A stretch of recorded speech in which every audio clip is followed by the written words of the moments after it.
This is International Arrivals. Welcome. You have arrived at your destination. I'm Emily Lutzker. And I'm Anna Kamasia. We are excited to announce that International Arrivals is now a fiscally sponsored project with New York Foundation for the Arts, and any donations you make are now tax deductible. The easiest way to donate is to click the donate button on our website, internationalarrivals.org. Perfect.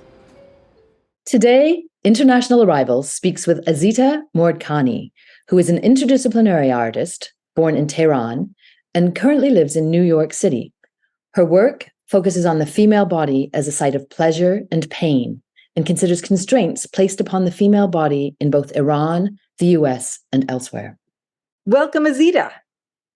Hi, thank you. It's nice to be here and nice to see you again on the screen and nice to see you again in I person. know, so nice to have you here in my home. It's a beautiful home, by the way. Thank you. Thank you. I know that's not easy to have in New York. Thank you. How long have you been in New York? Oh my God, it's been 3 years and I'm still adjusting. I don't know where this will end. I'm still trying to figure out how can I get back my peace of mind? I've lost the peace that I had in my mind because of the noise, lack of trees, and people are in rush and they are a little bit angry. And honking a lot. I don't know. It seems that people cannot drive without honking. So you just closed an exhibition at Jane Lombard Gallery, The Real Beneath, and it's your first solo show in New York City. Is that right? That's right. Yes. Yeah, and it's a collection of delicately rendered and beautiful pencil drawings, sculptures, and even some textile work, all centered around revolution, women's bodies, and often through images of lingerie that merge with bodies who are protesting. So I wondered if you could talk a little bit about the origins of this project. Yes, this project was almost started, I would say 7 years ago. I was still a student, studied for fine arts at Tufts University and the School of the Museum of Fine Arts in Boston. And I remember at the moment that I walked into a Victoria's Secret store for the first time in Boston, and that exposure to a lingerie store, with colorful looking, luxury, intimate apparel was an interesting experience because I thought about, wow, like the power of censorship including lingerie store in some countries, including Iran. The way that I experienced intimate apparel stores back home. But also at the same time, I felt intimidated by the way that the body image of a woman was depicted through the models and the design of Victoria's Secrets. And then later on, when I read more about even the material and how lingerie and negligee have been designed over centuries to impose many not necessarily healthy beauty standards on female's body was what made me to think about this project. Yeah, and so how did you then think about merging the lingerie and sort of the constraints that are associated with women wearing lingerie, perhaps in the media, and protesting, because so many of the images in the show have protesters that are intimately connected to the lingerie. And I wondered, so what was the connection for you? I think that's a great question. I think one of the aspects for me was how to see lingerie and negligee overall as a symbol of pleasure and sexuality for centuries on female's body. And many political decisions, no matter where. Of course, it has its scale to be, larger or smaller, depends on where you are living as a woman. In this century, I figured many of decisions that unfortunately are taken by limited number of mainly men figures, and then with infinite greed for power and control about female's body, and how it affects on individual lives severely, even in this day in the US. Absolutely.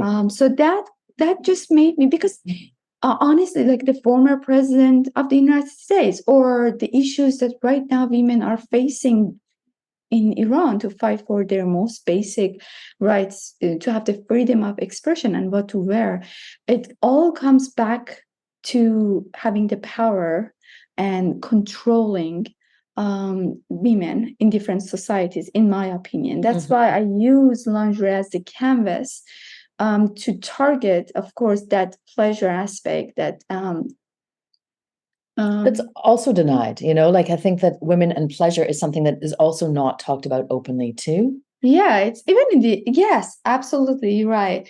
There is a level of censorship, even in the US, about intimate apparel, about making love in public, even on the news. Like, and I'm amazed how I see the violent scenes on the media with no problem. But then when it comes to other natural feelings, including the pleasure and intimacy, it becomes all of a sudden something as a problem.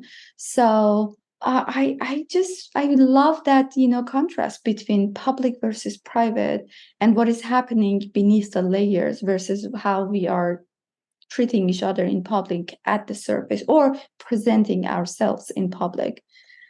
Right. And it all comes down to, I think, in my mind, about who makes decisions for whom, and like what control do you have over your body. But there was something interesting that you said last time we talked about this, about also the relationship of lingerie to private and public. And you said that it was interesting to come to America where lingerie was sold in public. Yeah. And in Iran, it happens in private spaces. Yes, lingerie stores are pretty private in Iran. We don't have even lingerie window shopping for lingerie store. At least in my time, I haven't lived in Iran for 11 years. Okay. There were sometimes signs men cannot walk in. There were, of course, like lingerie store that had like fancy brands and any design you can imagine, but it was the real secret place, which was interesting to me. Oh, interesting. Yeah. And you said this is a longer project. You've been working on it for 7 years. And so the recent uprisings in Iran, did that influence your work in different ways? Yes, I think so. So I think the individual stories of protesters and what has happened to them has severely affected on my emotions and feelings. But of course, like many other things, it takes time for me to process it and to experience it in my personal life, so far away from home, and then see how that can reflect on the body of work that I'm creating. I already see some footprints of these stories and the brutality that has happened to many individuals, protesters in Iran. But I think it's not going to end here, and it will just grow more and more. There's one particular image in your work that's a bodysuit, and you have a woman's face, and then her eyes are where the bra part of, like, where the breasts would be. Yeah. Do you want to talk about that work? Yes. So one of the cups for the bra is, if that's cups. That's a better word for it. So it's black. It's all black. Versus the other side is just the regular pattern of lace that you see on many bodysuits that have been designed for women, and that refers to the fact that unfortunately many protesters have been shot directly in the eyes purposely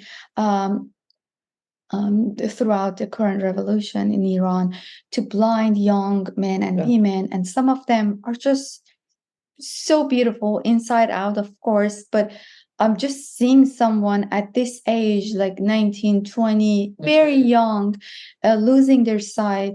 But how they react, many of these individuals, came out and publicly shared the photos of their visual impairments, and just to show their resistance and their power and strength in what they are looking for, their mission, has inspired me so much. I don't know. Sometimes I feel speechless about how someone can be so determined and so free of what should be, or the fears that we face in our everyday lives, and try to be safe. But throughout the Korean Revolution, I see many of these braveries that have inspired me a lot, and I'm in awe.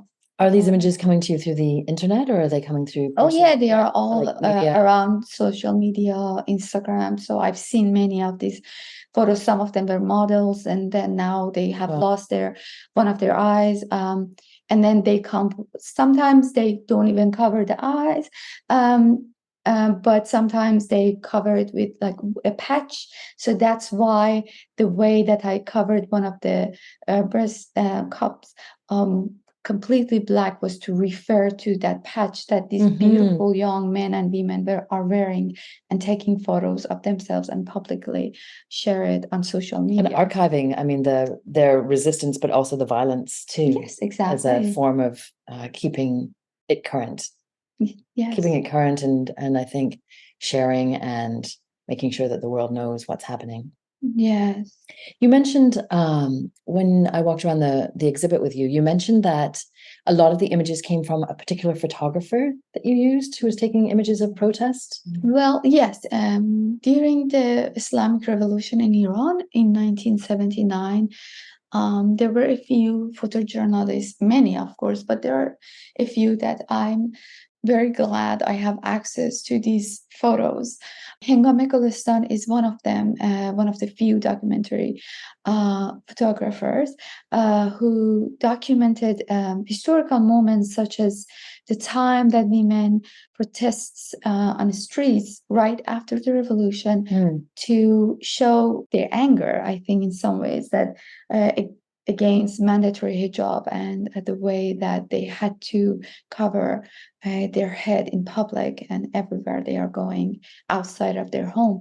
So the photographs that she took still talk to me to this day, and I feel it's the Korean Revolution is kind of a continuous of that protest that happened many years ago, right after the revolution. There are other photographers, photojournalists such as Kaveh Golestan, an Iranian author and photographer, Peyman Houshmandzadeh, that I've also used some of their photographs, the detail or crop of their images in some of my work. I'm hardly needed in this conversation. So, maybe I'll just ask you a little bit about your journey to the U.S. That now you're living here, and you've been here for more than 10 years? Yes, it's been 11 years. And what made you decide to move? Maybe from the time I was just a teenager, I knew I'm not going to leave in Iran forever. And some people have an easier time to adjust themselves with the social norms and what they have to do or they shouldn't do. But there was a big part of me that always hurt a lot by the forces that I felt every time I was exposed to bias or some traditions that I personally, as a woman, had problems. So, and also I knew, like, I want to feel the freedom that I deserve as a human. So from younger age, I decided to leave the country, but I didn't know how. I didn't know where to go. So I got my BFA at Tehran University of Art, and then when I graduated, I worked for 1 year as a graphic designer. But during that time of just period of 1 year working at this company, I knew this is the end, and it was right after the Green movement in Iran. So I lost all my hope almost about having any future in Iran. So I started, and it was very difficult as an artist. If you are a scientist or if you are in, I don't know, IT or engineering, other fields, it's much easier to apply. There are so many resources in Iran how to do it. So I actually went to seminars that were all engineers sitting and learning by a lecturer to talk who, was a guest from US or other countries to talk about how to apply. But from there, I started to apply, and then I applied to multiple countries and several universities. And I eventually decided to go to Tufts University in Boston. I knew it's a great city for students, and the School of the Museum of Fine Arts. I knew it's a very heavily conceptual school for arts, and then I got a very good scholarship. So these all added up to decide to move to Boston in 2012. It was August 2012. I moved here. I got my first master in art education, and then right after that, I started my second master in fine arts. Was it the first time you were in the US? Did you come without being here before? Oh yeah, it was the first time I was on my own, and I have to admit, I was a spoiled girl back home. Like my mom never let me cook, never let me do anything. So I was, oh my God, I don't know how I survived. Sometimes I'm like, because I remember for a few years, I was eating boiled egg and potatoes, and maybe sometimes cooking pasta. And then I had a dear professor, Kim Abert, and she was at the writing center at Tufts University. I have not seen anyone like her. She was like a champion or angel for many students, especially international students at the school. She stayed sometimes at the writing center till 1 a.m. to help us, because it was difficult for international students to write papers. And although we have a high percentage of international students in the US, of course, I think it's because of the money they bring, and they cannot necessarily get a lot of scholarship.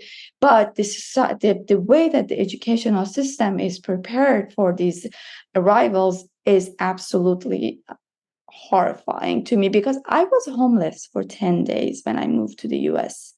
I experienced many things in the US, and I didn't tell my parents that I have no place to live. So I was basically moving from place to place that I found online with my suitcases and from home.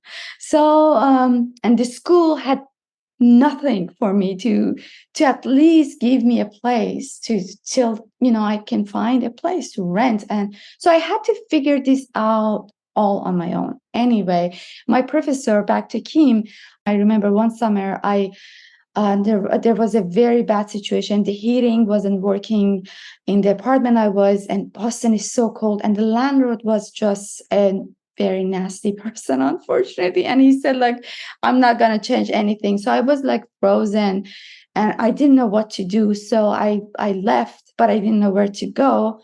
And she gave me a home for 3 months in her apartment. And then I learned a lot from her. Okay. And then she noticed I'm just boiling eggs and potatoes. And she said, "Is this all you eat?" And I said, "I don't know how to cook." So it just started from there. She took me to bars. She taught me at Harvard University Square, how to talk to even guys, how they approach, how to walk on the streets on Saturday nights, because people are sometimes drunk. So he was an angel. Anyway, yeah, I have many stories to tell you, but wow, what an amazing person. Yeah. Yeah. It's very lucky you found this teacher, and they found you. Oh my God, yeah. Wow. And your parents are still back in Tehran? Yes, they are back home. And how did they react to you wanting to leave and being here? My father is an artist too, so, and of course, to have a family in Iran, and especially as an artist, you cannot rely on any income. But I remember he woke up every morning 7 a.m., exercise, went to work till 10 p.m., coming home, have his dinner, and then start painting till 3 a.m. He did it to the point that he he had a bleeding in one of his eyes, and the doctor said, you cannot do this to yourself anymore. He had exhibitions, of course, but then it was very hard for him to continue. So and then my uncle bought a camera for him from abroad, and then he started photographing, and then had an exhibition with his photos. Anyway, he's an artist. He was always encouraging me to pursue my dreams, to follow my dreams. And my mom always said, like, think about everything except marry.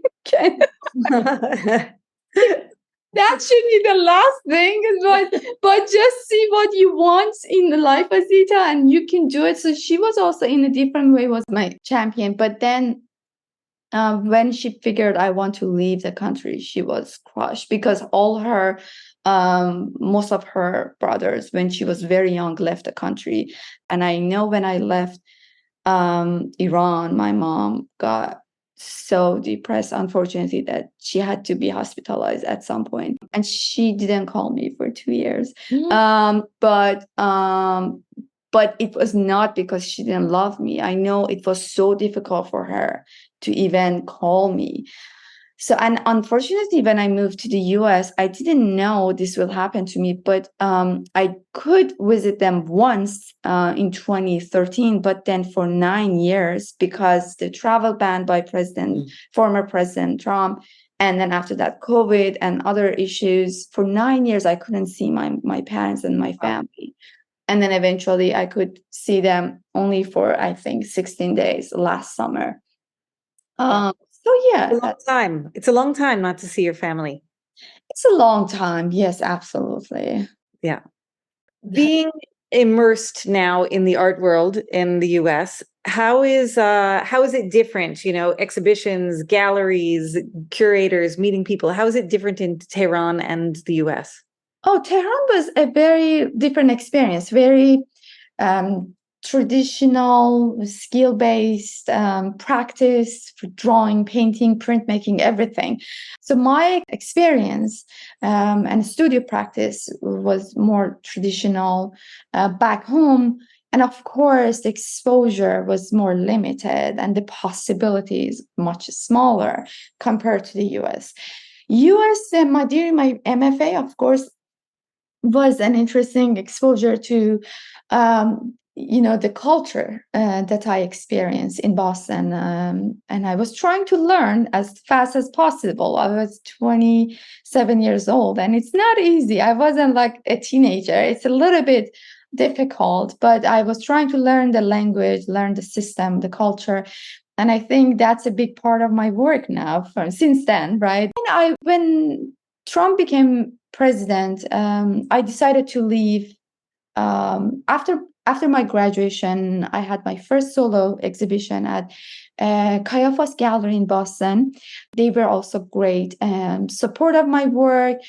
And I also curated an exhibition for 7 contemporary female artists in 2016. And then I became a nomad. I left Boston. I packed in my car all the stuff that I had, like necessary stuff. And then I went to back-to-back art residencies. Of course, I organized to apply to this residency, and then I had to see which one I received, which one I want to go, and then how the timeline works. But magically, for 3 years, I was able to go to 13 residencies around the US. And then I was at McCall Center for Arts and Innovation in Charlotte, North Carolina, when COVID happened, and that paused everything. And that's when I decided to move to New York, which was, by the way, I felt I immigrated again to another country. New York, even now, I'm trying to adjust. Yeah, it's a lot. It is a lot. Yeah, it's a lot, but I'm a New Yorker, so you should tap into me for information, and I'm happy to be an ambassador here. I think you and people like you are just the best part of New York, and that's why New York is still such an amazing place and worth it to go through all the other difficulties, because people are frankly amazing. Anyone I meet here, very generous, and so skilled and talented and knowledgeable, and just, I don't know, inspire me in many different ways. So thank you. Yeah, anytime. I mean, I love it here, and I think that a lot of New Yorkers love it here, and we like to share that. So you spoke about Trump a little bit and the oppression, and I was thinking about one of the pieces in your exhibition at the Jane Lombard Gallery, where you put Trump's face right at the crotch of this beautiful image of underwear. Yeah. Can you talk about that a little bit? Yes, I think in some ways, of course, most of my work, all of my work, are about my experience basically as a woman, both in Iran and in the US. And the moment that Trump became the president was one of the most vivid moments of my life, and shocking of my life in the US as a woman again.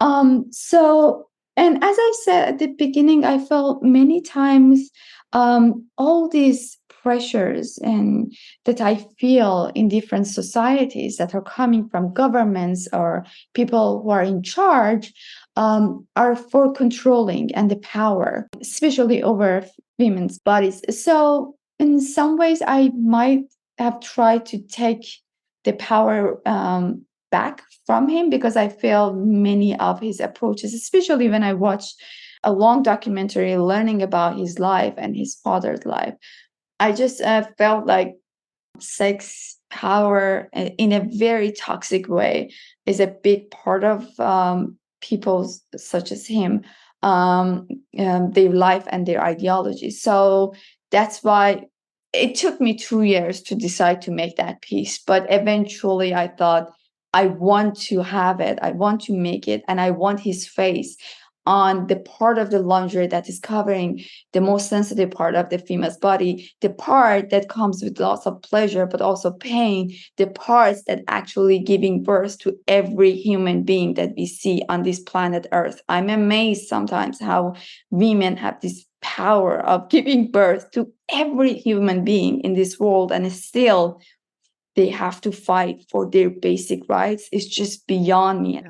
I mean, it struck me, it was a sharp contrast, to the other images in the exhibition, where often they were protesters, people that I assumed you were kind of proud of, in a way that was the imagery you were using. And then there was Trump. Well, the pieces that I've made, I would say, I don't know if I'm proud. I feel just in so much pain when I see them. And they are just a part of me and how I feel about many things that has happened and is still happening, regardless of where I'm living, but basically to women. And I think there is a bit of humor in that piece too that I liked. For sure. Do you call the ribbon on both sides, the way that can also refer to the way that you tied your hair on both sides as a young girl, especially. So, and then that, playfulness and joyful aspect of being young. And I think men, girls and boys, when they are born, I don't think they are misogynist or they are sexist, right? But through the environment and the way they are raised and the culture and the society, they become this personality, and the division, the separation between genders, between different political parts. These all can actually make the most harm. I'm curious about how your body is implicated in this body of work. You have talked about the political body, the sexual body, the kind of body in media. And then I wondered if you could maybe address the way that your body is implicated in this work, because I know that there's also some casts of your body. Yes. I think even to this day, I have still some, I don't feel comfortable about the exposure of my body or the body itself. So the absence of the body in my drawings, and even in the actual garments at the show, I purposely didn't want to have any mannequins. Right. So they were dangling in this space. They're like sculptural, I would say, Yes. like these dresses that are hung from string. So they look more like sculptures than they do like bodies. Yes, Yes. yes. So I wanted to do this collaborative process of casting the body. And it was a very difficult moment because I had to stand out from what my belief system and culture was strongly attached to. I started making molds, and then out of the molds, I started making positives. And then I thought about what I can do with this body now, which was an amazing experience because it was like the ownership of the body that was taken from me for many years. And then I started to explore with the materials, but eventually now the body casts are all made out of paper clay. So I can draw and use watercolor on them. And you see the images that also relate to the drawings on papers, and of course the patterns, the lacy patterns of lingerie and negligee is a part of these body casts too. And the one that you had at Jane Lombard was a particular image of a plant, a tree, and a bird. Yeah. Can you talk about that image? Because Yes. it comes up again in other work that's in the gallery. Yes, that floral patterns that refers back to Golomor, which is an Iranian traditional painting style. Meaning Golomor means bird and flowers. So flowers are the beloved, and bird is the lover. And I love the color palette, the poetic aspect of these floral patterns. So when I was in Iran last summer, I just did a search for books about these patterns. And then I decided to have and use them in both my drawings and body casts. The body cast specifically that you're referring to at Jane Lombard Gallery has these floral patterns, but then you see a bird with the head of a woman that is screaming, and that portrait refers back to one of the photographs that was taken by Hengame Golestan during the time that women were protesting against mandatory hijab after the revolution in Iran. So it refers a lot, of course, to the motherhood and the way that you nurture. This idea that you brought up earlier of like nurturing over nature, and how do you make these men who are obsessed with power and misogynistic and oppressive, and so it all links in my mind of this idea of nurturing too. Like how do you nurture, and what do you nurture? That's a very good point, because we give birth, women, they raise all of everyone, right, in this life and societies. And what is the role of mothers in the way that they raise their children regardless of the gender? Because men have been also a great support of many women, especially during the current revolution in Iran. And I was amazed how they are trying to support and be there while women are also at the front line. So, and I think that's necessary. I think that's necessary in every revolution or change or protest, that you need the people who are not directly affected to be there in support of the people who are directly affected. yes. So whether it's women Yes. fighting for women's rights, you need men and other people there to support women's rights, for even people who are protesting or striking.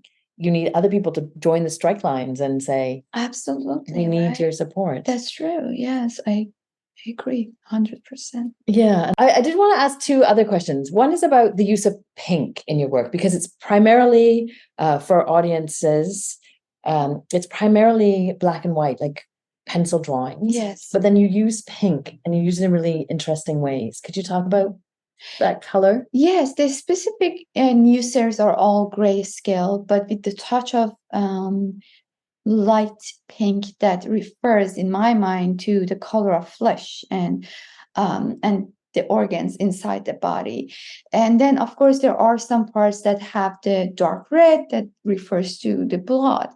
And the reason that I have them more grayscale dominantly, the whole new series of drawings, because I think a part of me is mourning for the lives have been lost over the past several months during the women life freedom revolution. But also it brings more attention, it draws more attention to the pink and the blood colors, because that's the part that I'm trying to also say something that is beneath the layers of lace and patterns of with Is color an pencil. actual body. An actual body, yes. An individual, a living person. Exactly. Yeah. Right. Yeah, it works really well. And so that's new for you. So the other drawings, I believe your earlier lace series are pink and blue, correct? They are all, yeah, it's colors. interesting because when I think about the whole series that have started from 2016, I would say, at the beginning, they were very colorful, purple, green. And then after a few years, it became mostly pink and blue. I don't know why, dark blue, which later on I thought, wait a minute, that's just next to how we think about like gender, especially, pink and blue. But that was an interesting accident. And then more recently, it's grayscale, which take off some of the pressure on my shoulder from giving any energy and attention more than what I want to the parts that I don't necessarily want to be the major focus of the piece. Yeah, it's nicely integrated, how it like sometimes is outside of the black and white, sometimes it's incorporated into the grayscale. It's a nice variety. It also has the feeling of a media somehow, of a newspaper, of that it's a reproduced image somehow with the black and white. I absolutely agree with you, because especially with more historical images that I sometimes use in my work, I just love that aspect of like old newspaper, and it became something refers to the past rather than just being in the present. Because the whole process for me to start with like the images of actual lingerie, and then the other part, which are images based on photojournalism, artistic photography, or historical symbolism. But all of this process, the digital collages, happens on Photoshop for me. And since the beginning, I purposely made them all of these digital sketches black and white, because I didn't want to get involved and distracted with the color. And after a few years, and of course, I do lots of editing, just looking at them, the printed images, make changes before deciding if one piece is good enough and powerful enough to become an actual drawing. And a few years ago, I just thought, wait a minute, I may have to just go black and white. Yeah, but it's very strong. I mean, for me, the images that, because they were black and white, it made you focus on what is the thing that I'm looking at, what is that object, not how is it. They're drawn beautifully, but I wasn't looking at it as an illustration. It took that illustrative quality out of it, and it made it more of an object, or more towards the conceptual. So it was very effective in that way. Yeah, I'm glad to hear that. So what's next for you? What next for me? As an artist, I'm gonna still teach. And then aside from that, I will have a few upcoming group exhibitions at Fitchburg Art Museum, at Brandeis Universities. But what is next, from what I have in mind for my next project, is to create a larger scale of the new garments in collaboration with Fatima Akbari Ferguson. And in my current studio at the ISCP in Brooklyn. And then I'm making more drawings that are a kind of continuous of what I've made recently for my show at Jane Lombard Gallery. And I look forward to another exhibition, like a solo exhibition soon, but in an art institution and museum. Yeah, that's what I have in mind right now.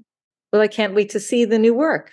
Thank you. Yeah, thank you. And thank you so much for joining us today. Of course, a pleasure. Thank you. Pleasure is all ours. Thank you. Yeah, thanks for talking to us. If you want to find out more about Azita and her work, you can see it on her website, which is azitamora.com. That's AZITAMORA.com to see the work of Azita Moradkgani. Thank you. Welcome. You have arrived at your destination. Bem-vindo ao Pinto Place.